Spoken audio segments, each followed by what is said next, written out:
All right, my friend, Steven Cervantes, how are you doing? I am blessed and glad to be here. Thank you, sir. Yeah, so, one of the things that we talk about and that you have been just, on a mission for, it's almost like it's become your life purpose over the last 20 years is saying, man, we got to get men on an emotional growth pathway, like an emotional growth mission. Yes. You're always talking about that growth mission. You got to be on a growth journey. You got to be growing, right? Now, I totally get that. I think men, once you've spent a little bit of time with them and been able to kind of explain what you're talking about, get that. And then there's a certain point when I think a guy can come to you and say, am I done yet? Like at what point can I say I've grown enough? Oh, gosh. So I think today we've got to talk about some of those things that might be might stunt that growth mission, or some thoughts that could come in that say, man, I don't know if I want to keep going. So you want to help us understand why we're going to talk about this today? But I want to back up because I want to officially announce the coining of this term, because we've used it, but we've never defined it and marked it in time, so that it may be self-serving, but I get credit for terming emotional growth mission, right? Because you and I use it. We don't define it. I don't know that we've ever defined it. Yeah. And we never said where it came from or how it started.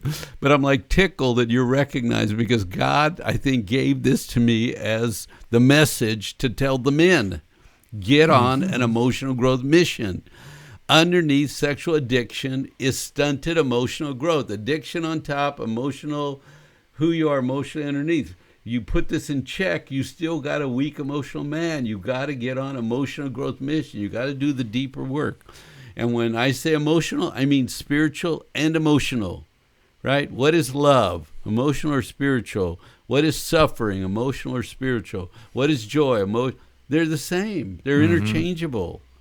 So when we say emotional, we always mean spiritual. Now, you can go to church and hear, get on a spiritual mission. But we're using emotional because we have to help the men see where they have to work. And we've briefly shared this. We probably shared this multiple times before, but really kind of the seeds for this was even early on in the ministry when we're getting guys, these men, these husbands, and they're, they're not looking at porn anymore. They're not acting out anymore. And then their wives are calling us angry 6 months later, saying, why did you mess up my husband? And we're like, oh, is he looking at porn again? No. Well, what's the problem? Well, he's angrier now than he was before. So he's more distant. Yeah. Or we don't talk, and all these odd behaviors show up, but he's not porning. Right. So that's like when we started to realize, oh, there's this whole other system that needs to be addressed, which is the emotional system. That's right. And let me also say, we coined the word porning right here. So when Wikipedia wants to know where it came from, we coined that word right here. Don't hashtag that. So thank you, because you are on an emotional growth mission. Yeah. You wouldn't listen to podcasts like this if you weren't on mission, but maybe you didn't know what to call the work you're doing. I'm on an emotional growth mission.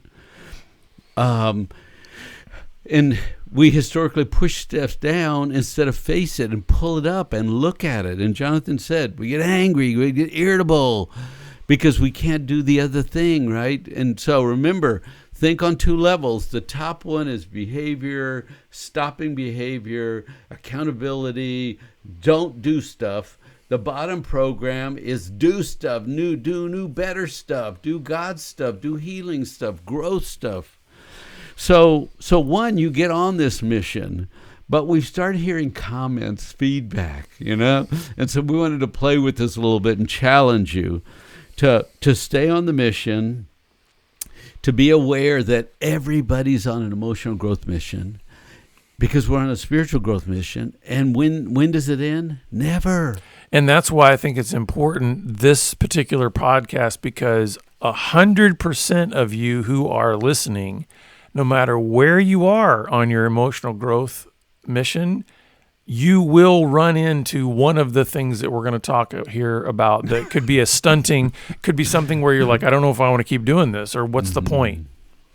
Well, and if it was so easy, everybody would have done it, right? Right, yeah. The other stuff is easy. Avoiding, denying, looking the other way, not engaging. Staying immature, yeah. That's all easy stuff, but pressing into emotional growth, right? See, remember the words Jonathan spoke about in the last podcast. Rest, joy, peace. That's the fruit of the emotional growth mission, right? Pursuing God. That's the fruit of the Spirit, right? When your spirit and his spirit are in sync, this beauty happens, rises up inside you, this beautiful state of freedom and peace and joy. Because do you think you have more of it now than you've ever had? Oh my goodness, yeah. It is truly night and day. I mean, I was the definition of restless in my addiction. And now, you know what? The two things. One is I can be at peace with myself, but I can also be peace with myself. Oh, that's good. And what I mean by that is, you know what? Yeah. I can be in solitude and be okay, and it's not like I'm going to be scared of doing something stupid or whatever. So there's a rest that comes from that. And, you know, I've had more peace and rest and joy, and I want to protect it. So when something stupid like porn comes up, I go, well, I know what you are, and you're not what I have, and you don't get to take it away from me. Yeah. Right? Now, I'm not claiming to be perfect, flawless. Right? Neither Because one of us are. we break down, we get tired. You know, sin is fun. Come on, But otherwise we wouldn't be sinning. It's fun. But here's what I would say. I would say that the responses that you and I just gave about peace and rest and joy is because we've gone on this lower emotional growth mission. Yes. And I would have to say, I mean, I credit so much of that to you, Stephen, because you were there at the very beginning of my own recovery journey, and some of these things, if I had just gone on the typical kind of recovery program track, sometimes I'm a little afraid of what my life would actually look like today, because I might still be trying to manage an addiction.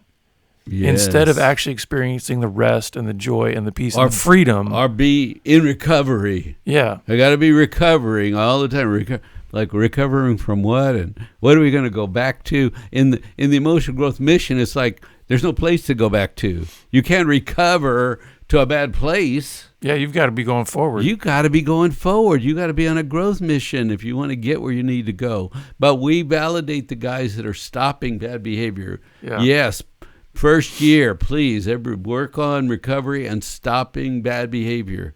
But don't forget, because we see people for 20 years, they're still trying to recover. Yeah. They're not on growth mission. And we also don't say that you never look back to things in your history and that kind of stuff. That's a whole different kind of conversation. What we're talking about in terms of emotional growth is you have to be, the target is always ahead. Yes. Right? Yes, that's beautiful. And it falls right in line. Your spiritual and emotional, they just line up perfectly. Because why do we go every Sunday to hear biblical truths? So it'll go into our emotional self, right? And help the emotional self be at peace. So that the spirit in us and the emotional system, they work together, right? They're not fighting each other. So... But there's some warning signs, and we've started hearing warning signs. And look, we're humans. Life is hard. It's a struggle. Everybody's going to probably think these. And number one is, can I stop? Can I stop now? Look, I've been on this journey for a bit. You know, can I just stop now? Yeah. So the first thing that comes to my mind is... no, but it's okay to pull into the rest area every now and then. You know, I think of like, you know, you're on a long road trip or something and you go, okay, the destination is still 1,000 miles away, but maybe I need to pull into this rest stop. Yeah. Just to, you know, get out of the car. Exactly. Stretch my legs. There you go. So it's like, no, you can't stop. No, but and there's two parts. Stop now, right. Now, today. And you say... Yeah, well, that's again where it's like, no, take a break today, take a rest today, but get back on the mission. Good. And that's part of it too. Is I think it is important recognizing the seasons that you're in, and the realization that there can be all kinds of life circumstances that are going on. That means you're going to have certain seasons where you feel like you are really gaining so much, and then you have other seasons where you do feel like you're almost in a holding pattern. And we just want you to know that all of that is okay on the mission. But here's the thing: you've got to always look up every now and then and remind yourself the mission isn't done yet. If I'm still breathing, the mission's not done. That's right. And he has more to do with me. Mm-hmm. He has more to show me and teach me. Hey, Jonathan, I've been doing this for the last 2 years. Haven't I gone far enough? Haven't I gone far, Jonathan? Enough? Yeah, well, I would never want to dismiss how far you have gone. Thank you. It's important to encourage whatever growth has happened. But it's kind of one of the things that I often think of is when because I look at this growth mission, another word that I would use for it is we're maturing. Yes. We're maturing. But maturing, that word maturity, can you ever say that maturing is complete? Like, isn't there always a little bit more maturing that can happen? Meaning like growth in wisdom or growth in and think skills. about how God designed us, okay? You're 10. Then you look up one day and you're 20. And when you got good at 20, you're 30, right? So, I mean, that's the point. Exactly. Is where we're, you know. I often joke with my wife. I'm like, I'm a great 25-year-old now, and I'm almost 50. So. That's good. So number 3, look, I'm comfortable here right now. I'm comfortable. There's a comfort between me and wife, and we're here in this good place. Can we just stay? Can we just stay here? Because we got there. Mm-hmm. Yeah, and you know what? This is a tricky one, I think, because I think we should be pleased with comfort. Mm-hmm. Yes. The trick to me about this question is, am I seeing this season as being in a place of comfort, or am I either scared or lazy towards what the next point of growth needs to be? And those are two different things. The idea of I'm in a place where God has given me some respite and I'm experiencing comfort, and he's got me in a season of just enjoying that. Yeah, that's good. That's very different from saying, you know what, I want to make this the way things always are. And God is poking you a little bit and saying, you know what, I've got this other growth thing that you need to do. And it's like, no, I don't want to do that. I'm comfortable, That's true. And that's true of all of us, right? Is there more? I mean, I got more. In my last podcast, I said I wanted to suffer well, because as you age, you see suffering around you. It's like, okay, I don't know what's coming, but I'm getting my program ready for whatever's coming next, because we can't just hunker down, right? Yeah. So look how far I've come, and how far do I have to go? Isn't this a good stopping place? I've been doing this for 2 or 3 years now. I've gone so far. And remember, these are thoughts of stopping the program. That's all you're going to hear. This whole list is going to stop now. So Jonathan probably have to repeat them on some of these, because I get to ask him and he's answering. But look how far I've come. It's been a far piece. Is this a good stopping place? So here's the way I would actually put this question back to somebody. If you're asking, how far do I have to go, doesn't that mean you haven't gotten to the end? Yeah. Because if you're saying, well, how far do I have to go? You're realizing, maybe I haven't actually gotten to the completion point. Because if I'm asking, how much farther do I, then there's more distance to go. That's good. And so a person might say these words, right? Because growth is uncomfortable, right? We have to keep pushing ourselves to the next place and to the next place. And either you get excited about growth, and I think I'm wired kind of weird, because I'm always looking for growth. I love the next idea that's going to take me to the next place. And it's like, oh, I want another idea. And you know what? I got to be honest, because in the beginning I thought, well, I had this really good idea. I'm not going to tell anybody because they're going to steal it. And then I won't get credit for it. And it's like I gave it away. That person took it and used it. And God gave me another one. Then I gave that one away, and he gave me another one. And so I know for the rest of my life, I'm going to be on a growth mission. Mm-hmm. Because that's who we serve, a mighty God who has more. He has more. So try not to fight. You can be uncomfortable. You can get tired. You can go zone out for a while if you want to. But sometimes you'll hear a person balking. He'll say to his wife, stop pushing me. Stop pushing me. Who made you, God? Why do you get to push me? I've done a lot of changing. Stop pushing me. Mm-hmm. Yeah, and for the person that may be hearing that from somebody, I think it's good to stop pushing them. Mm.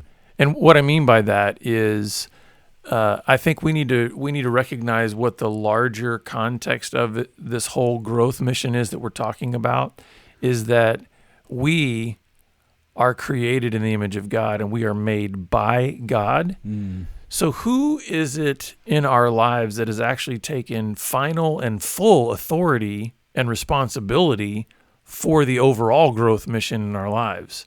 Is it not our sovereign God? Oh. So in some ways, there are points in which a person is saying, stop pushing me. And it might be important for that person who's hearing that to say, okay, God, this is your child. This is your... Yes. And so there's a sense in which sometimes the way that a person might be bringing something is not the same way that God might be bringing that growth mission or that pushing. So I think sometimes there's a time in which like, okay, I'm going to pull back, but I'm still going to be praying for that person, and the Holy Spirit can do his work and those kind of things. But for the person who's saying that, stop pushing me, I think it's important for that person to realize, can I stop long enough to ask myself, why is this person trying to actually maybe push me forward? Is it because they don't love me or they hate me, or is it actually because they see maybe some potential in me that is untapped that I'm not leaning into, and they actually want the best for me? They want me to be the full person that God created me to be. And this is true of our wives, right? Yeah. They push on us and we push on them. Yeah. And why? It's the ultimate love. It's because you love them, yeah. It's not because you want to quit or not accept. It's because, you could be so much better. I can see it, right? If we love each other, we call each other higher. Yeah, right? Absolutely. So sometimes when your wife is pushing on you guys, it's not your wife. It's the voice of God coming through your wife, saying, keep going, don't stop. There's more. There's better ahead. And you go, hey, isn't that good? Isn't it good enough? Isn't it good? Didn't I get far enough? So the next one is the guy that says, this is just hard work. I don't know this. I'm not designed this way. This is hard. Every new concept, every new idea, everything I've got to grapple and wrestle with, it's hard and it's work. Mm-hmm. And the first thing I would say is amen. But the next thing I would say is, okay, so let's break this down. I'm totally acknowledging it is hard work. Let's try to take this idea of hard work outside of the emotional growth mission context and put it in any other area of your life. So let's say you've got a problem with your car and you're trying to fix it and you realize this is hard work. There's knowledge that's beyond me. There's skill that's beyond me. Well, what do? You go seek someone who has the knowledge and skill to be able to take care of that issue. Why not do the same thing here? I mean, Stephen has mentioned it previously on these podcasts. You're listening to this podcast because you're on a growth mission. That's right. So here's a great tool that you can use. Lean into people that maybe have had more experience and knowledge and skill in this area and say, okay, I acknowledge it's hard work, but I don't have to make it harder on myself by thinking that somehow I've got to just organically and intuitively figure all of this out on my own. What if I actually got some counseling? What if I actually got into, a group with some mature men Read some that are books, able to help me with this? Absolute new ideas. So it's like, you're right. It's hard work. Yeah. So roll up your sleeves and get connected with people that can help you do the work. And what do you say to the guy that says, look, I just want to stop. Okay, I'm tired. You people talk and use words and emotions and feelings. I don't want to. I want to stop. Mm-hmm. Can I be just totally transparent with you? So, this is going to be really kind of confession time. I've been feeling the struggle of all of my kids as adults now. This transition has been more difficult and more challenging than I had originally anticipated in every way. But what do you mean, to let them go or to see what they're dealing with in a difficult world out there? The transition of relationship from having kids at home to then having kids grown. Kids, yeah. And so when I think about this, can I take a break? In some ways, I feel like part of this transition has been me saying, man, I don't know how to do this. I'm struggling. And you know what? It's almost as if God is saying, it's okay to go sit on the porch for a while. And just be. It's okay. Just sit and just be. Just be with me. Feel your feelings. Yes. Don't try to figure it out. Allow it to just simmer for a little bit. This is beautiful because this is emotional growth mission. This is your assignment to go through this transition period and to see what he wants to show you. Because he's always bringing up stuff in us that he wants to make better, right? And if we let go of this, we can embrace this better thing. Right. And I love that because I'm in battles, you're in battles. We're all, if we're honest, everybody has got some comfort here, but he's calling us up to the next ledge as we climb this mountain. It's like, can I just sit here and look at the view? Yeah. And so I would say on this question, absolutely you can take a break. In fact, one of the things that I think is so important in life in general is I think about when Jesus, even as he's doing his work and doing his mission and training these disciples, these apostles to do, is there were times where he'd said, let's get away for a little while. Yes. There were times where he says, let's pull away from the quote unquote work for a little bit just to rest. And so I think we need to have those rhythms, that balance between kind of the work of emotional growth and sometimes just the rest of emotional growth. We never stop. We take breaks. We pause. We recreate or recreate, right, to rest and renew, and then we get back in the battle. Sometimes a guy will say, I hang with a lot of guys, but nobody else is on an emotional growth mission. They don't know they call me stupid for saying that. Nobody's doing it. Why do I have to do it? Nobody else is doing it. Yeah. Well, not to be too pointed in my response to that, but it's like, and you've just indicated why you need to stay on this emotional growth mission, because that's kind of immature. I think of it this way. I think if you're really growing emotional health and you're growing in emotional maturity, you're not necessarily going to want to throw kind of a pity party for the fact that maybe nobody else is doing this. What I would actually do is I'd want to challenge that guy and I'd want to say, listen, why don't you call up some other men, call them out and call them upward and say, why don't you go say, hey, you want to get on this mission with me? I mean, rather than just kind of looking out there and saying nobody else is doing, because to me, that's still kind of that kind of a response is still some of that sort of isolating tendencies that's part of addiction. You got a guy in addiction saying, look, nobody's broken like me, look at how often, or, it's all about me. And then here you got a guy saying, look, I'm the only one that's doing emotional growth, man, nobody else.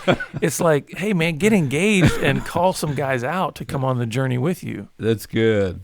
Sometimes somebody will just stop and say, I don't want to talk anymore. Okay, don't bring up this topic anymore. Okay, enough about this emotional growth. Shut up. Enough. I don't want to talk about it anymore. I'm sorry, Stephen. I mean, I know I've said that before, but I think repent. we all have. We've all been on our face before our God, actually, who's growing us and saying, okay, I'll stop throwing a fit. I didn't want to do it, but guess what? Yeah. It's waiting right there to be done. And if I don't go another step, then I deny you. And how do I live well? Well, you know what's funny is, you can even say that you've experienced this even within our 3-day workshop, where, halfway through the workshop, there may be a guy saying, I don't want to talk about emotional growth anymore, Right. And yet I think that's sometimes because so many times, especially for guys or anybody that's developed like an addiction, Yep. and they're really wanting to break free from those behaviors. Yes. Sometimes it is so hard for them to draw the line between those behaviors and the stunted emotional system that they've been running. Okay, And so it takes keep developing that. So what I'm saying, I it takes see all more. these behaviors. I don't see this was stunted thing. So what I'm saying is, when a person says, I don't want to talk about this anymore, sometimes that could indicate there's still more work that needs to be done to help them understand why this work is important to what the thing is that they actually want to change. I got you. So in other words, they're saying, stop talking to me about this emotional stuff. I just don't want to look at porn anymore. Yes. And you're like, well, we've got to keep talking about this because that's the underlying issue Yes. that is driving your porn use, but you just don't see it yet. And we got to keep working on that. That's good. And that goes well with the next one. This is far enough. Okay, this is now earlier the statement was, haven't we gone far enough? Haven't we gone? No, this is far enough. I put up enough with this. This is far enough. I've done plenty. I'm camping right here. If you don't love me, if you don't want me, this is far enough for me. And you know what? I would say sometimes the way I think of this growth mission, if we were to put it on, let's say, a chart, you're going to kind of graph it out. So many times the assumption that people might have is, okay, listen, if I say today I'm going to really start working on this emotional growth, journey, they have this idea that this is going to be sort of perpetual upward growth. The chart is just going to be this great vector that goes out into forever. And I look at it more like, That's good. Not only is it kind of choppy, Yes. but I look at there's plateaus that can go for a while, and then it's choppy again. And Yes. and so when somebody says this is far enough, I'm like, okay, you know what? There might need to be a little plateau here, because that's here's what I've good. found. It's kind That's of like, good. this is going to be a silly, maybe stupid example, but it's like if I've been binge watching college football Yeah. on a Saturday, Yeah. there's a certain point where I go, man, I'm growing roots here in my chair. I need to get up. But sometimes for a while, I'm like, I'm not moving. This is far enough. I'm not doing. But you know what? Sometimes just by the sake of being in that state for long enough, you go, I have to move. Yeah, I have to go you do get tired something. of it. I know Yes. that's a silly example, No, but it's kind a of the perfect same kind of example. But you find within yourself motivation to go, I'm wasting time. right. I can pitch a fit. I can stomp around. I can go play for a while, but I have to get back in the game, right? It's like I'm going to sit on the bench because I'm injured, but I'm going to get back in the game, right? Yeah. Because you're not going to play from the bench, Right. right? So there's two more. What? Everything? You want me to look at everything inside myself? What are you talking about? Yeah. Well, you don't have to look at it all at once. That's the thing. But here's the thing. One of the things we talk about a lot in this ministry is that term integrity, right? We're looking to be men of integrity. And that term literally means wholeness throughout.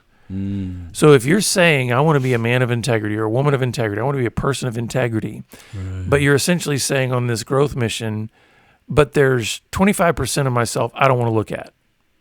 You can't claim to be a person of integrity, because there's a point at which you've got to look at your whole self.